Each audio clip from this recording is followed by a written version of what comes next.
नमस्कार।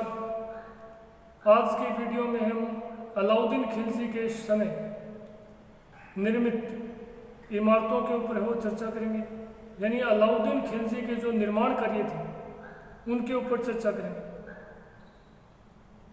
देखिए, अलाउद्दीन खिलजी एक महान सेनानायक और योग्य प्रशासक होने के साथ साथ कला, साहित्य और संस्कृति का संरक्षक भी था।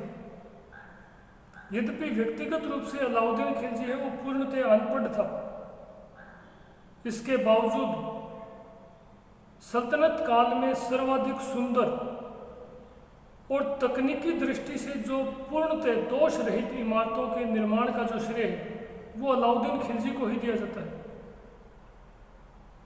यानी सल्तनत काल में अभी तक जो इमारतें बनी थी उनमें सर्वाधिक सुंदर और तकनीकी दृष्टि से जो पूर्ण रूप से दोष रहित इमारतें हैं वो अलाउद्दीन खिलजी के समय ही बनाई गई। अलाउद्दीन खिलजी के शासनकाल में ही पहली बार इमारतों के निर्माण में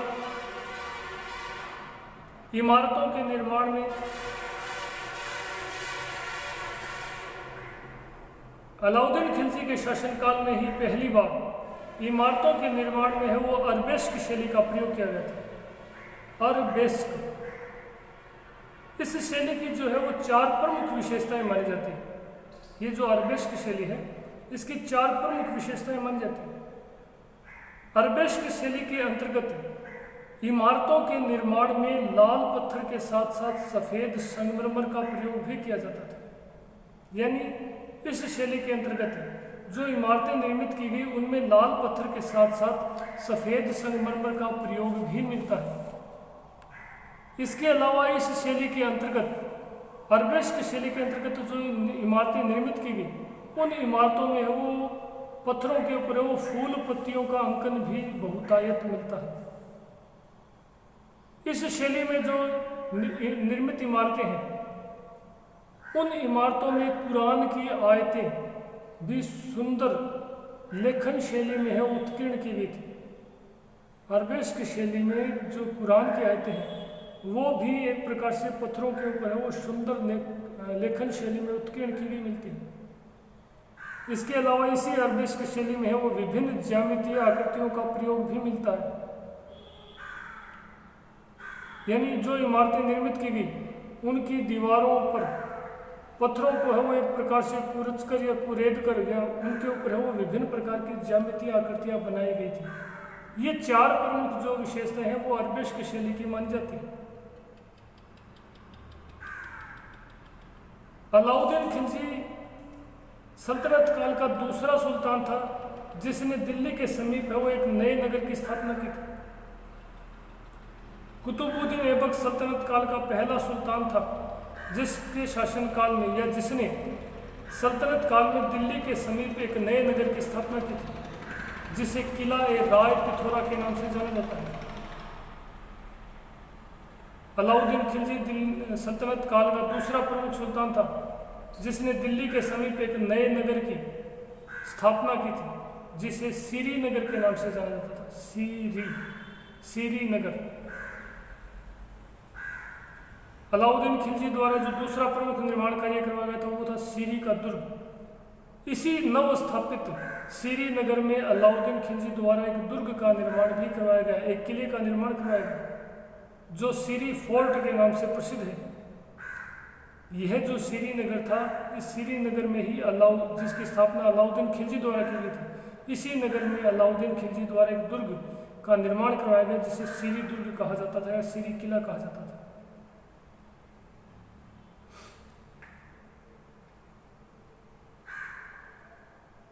इसी प्रकार अलाउद्दीन खिलजी का जो तीसरा प्रमुख निर्माण कार्य है वो 1000 सितून या 1000 स्तंभों या 1000 खंभों वाला महल माना जाता है। अलाउद्दीन खिलजी का जो तीसरा प्रमुख निर्माण कार्य है वो दिल्ली में करवाया गया था। अलाउद्दीन खिलजी ने दिल्ली में 1000 सितून नामक एक महल का निर्माण करवाया था। यह महल 1000 खंभों या स्तंभों पर टिका होने के कारण इसे 1000 सितून या 1000 खंभों वाला महल कहा जाता था। इसी प्रकार अलाउद्दीन खिलजी के शासनकाल का जो चौथा प्रमुख निर्माण कार्य है वो है एक मस्जिद जमेयत खाना, जिसका निर्माण अलाउद्दीन खिलजी द्वारा राजधानी दिल्ली में करवाया गया था। अलाउद्दीन खिलजी ने दिल्ली में पूर्णतः मुस्लिम शैली में, सल्तनत काल में पूर्णतः मुस्लिम शैली में जो पहली मस्जिद का निर्माण करवाया था वो दिल्ली में करवाया था, जिसका नाम जमेयत खाना मस्जिद था। यानी अलाउद्दीन खिलजी द्वारा दिल्ली में जमेयत खाना के नाम से एक मस्जिद का निर्माण करवाया गया, जो सल्तनत काल में निर्मित, या ऐसा कह सकते हैं कि जो सल्तनत काल में पूर्णतः ईरानी, या ऐसा कह सकते हैं कि मुस्लिम शैली में निर्मित पहली मस्जिद मानी जाती है। इसी प्रकार अलाउद्दीन खिलजी द्वारा दिल्ली में एक विशाल तालाब का निर्माण भी करवाया गया था, जिसे हौज खास नाम दिया गया था। वर्तमान में दिल्ली में जो हौज खास वाला क्षेत्र है, एक क्षेत्र का नाम है हौज खास। ऐसा माना जाता है कि यह हौज खास वाला क्षेत्र जो है उसी हौज खास तालाब के ऊपर स्थित है, जहां पर अलाउद्दीन खिलजी ने अपने शासनकाल में हौज खास नामक विशाल तालाब का निर्माण करवाया था। उसी स्थान पर वर्तमान में दिल्ली का हौज खास एरिया स्थित है। अलाउद्दीन खिलजी के निर्माण कार्यों में जो सबसे प्रमुख निर्माण कार्य है वो अलाई दरवाजा माना जाता है। यानी अलाउद्दीन खिलजी द्वारा जितने भी निर्माण कार्य करवाए गए थे, उन निर्माण कार्यों में जो सबसे सुंदर और विशिष्ट माना जाता है वो अलाई दरवाजा, जो कि अलाउद्दीन खिलजी द्वारा दिल्ली में निर्मित करवाया गया था। अलाउद्दीन खिलजी द्वारा दिल्ली में निर्मित अलाई दरवाजे को यूरोपियन इतिहासकारों ने भी तकनीकी दृष्टि से वो सुंदर, अत्यधिक सुंदर और सर्वश्रेष्ठ इमारत माना है सल्तनत काल में। यूरोपियन, या ऐसा कह सकते हैं कि पाश्चात्य इतिहासकार या पुरातत्ववेत्ता हेवल, फर्ग्यूसन आदि ने सल्तनत काल की सर्वाधिक सुंदर व पूर्णतः दोष रहित इमारत है वो इसी अलाई दरवाजा को माना है, और इसे सल्तनत कालीन बहुमूल्य रत्न भी कहा है। यानी जो यूरोपियन इतिहासकार है हेवल और फर्ग्यूसन, उन्होंने अलाई दरवाजा को सल्तनत काल की सबसे सुंदर और तकनीकी दृष्टि से पूर्णतः दोष रहित इमारत माना है, और इसे सल्तनत कालीन बहुमूल्य रत्न भी कहा है। यानी सल्तनत कालीन इमारतों में इन यूरोपियन इतिहासकारों ने अलाई दरवाजे को सर्वश्रेष्ठ माना है। तो ये अलाउद्दीन खिलजी द्वारा निर्मित प्रमुख इमारतें हैं। अलाउद्दीन खिलजी के शासनकाल में ही पहली बार अरबेस्क शैली का प्रयोग किया गया था, जिसकी 4 प्रमुख विशेषताएं मैंने आपको बताई कि लाल पत्थर के साथ साथ पहली बार सफ़ेद संगमरमर का प्रयोग मिलता है। पहली बार इमारतों के वो इन पत्थरों पर वो फूल पत्तियों का अंकन किया गया था। पत्थरों को एक प्रकार से पत्थरों को एक प्रकार से वो कुरच कर उनके ऊपर विभिन्न प्रकार की फूल पत्तियों की आकृतियाँ बनाई गई। कुरान की आयतें हैं वो इसी शैली के अंतर्गत है, वो अरबेस्क शैली के अंतर्गत ही पत्थरों पर सुंदर शैली में है उत्कीर्ण की जाती थी। विभिन्न प्रकार की ज्यामितीय जो डिजाइन है, जैसे कि आयताकार है, चौकोर है, या जो लाइनें हैं, वो विभिन्न प्रकार की ज्यामितीय डिजाइन है वो इन पत्थरों के ऊपर बनाई जाती थी। ये चारों अरबेस्क शैली की प्रमुख विशिष्टताएं थी। तो अलाउद्दीन खिलजी के जो निर्माण कार्य है उन निर्माण कार्यों पर आज हमने चर्चा की थी। अगले क्वेश्चन में हम मोहम्मद बिन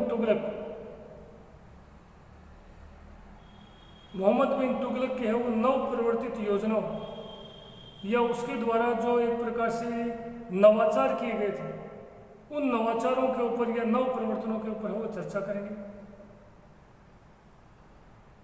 अलाउद्दीन खिलजी की मृत्यु है वो 1316 में हुई। अलाउद्दीन की मृत्यु के बाद उसका जो मलिक नायब था उसके द्वारा, जो कि जिसे 1000 दिनारी या मलिक काफूर जिसे 1000 दिनारी भी कहा जाता है, उसने सत्ता को हस्तगत करने का प्रयास किया और उसने रामचंद्र देव की पुत्री झट्यपाली से उत्पन्न अलाउद्दीन के पुत्र शहाबुद्दीन उमर, जिसकी उम्र उस समय 6 वर्ष थी, को सिंहासन पर बिठाकर और सत्ता को हस्तगत करने का प्रयास किया। उसके द्वारा अलाउद्दीन खिलजी के वो 2 पुत्रों को मरवा दिया गया। खिज्र खां को वो अंधा करवाकर मरवा दिया गया और अलाउद्दीन के तीसरे पुत्र मुबारक खान को मारने के लिए भी उसके द्वारा जल्लाद भेजे गए, परंतु अलाउद्दीन के पुत्र कुतुबुद्दीन मुबारक खिलजी द्वारा उन जल्लादों को अपने पिता द्वारा उनके प्रति किए गए एहसानों के प्रति एहसानमंद रहने के लिए राजी कर लिया, जिसके कारण उन जल्लादों ने वापस लौटकर मलिक काफूर का ही वध कर डाला। और इस प्रकार मलिक काफूर की हत्या के बाद अलाउद्दीन का तीसरा पुत्र मुबारक शाह खिलजी, कुतुबुद्दीन मुबारक शाह खिलजी के नाम से 1316 ईस्वी में सुल्तान बना, परंतु 1320 ईस्वी में उसी के एक निकटस्थ अधिकारी खुसरो शाह ने उसकी हत्या करके खिलजी वंश का अंत कर दिया। परंतु शीघ्र ही आरिज ए मुमालिक के पद पर नियुक्त गयासुद्दीन तुगलक शाह ने नासिरुद्दीन खुसरो शाह को पराजित करके दिल्ली पर अधिकार कर लिया और 1320 ईस्वी में वो तुगलक वंश की स्थापना की और तुगलक वंश की स्थापना कर स्वयं सुल्तान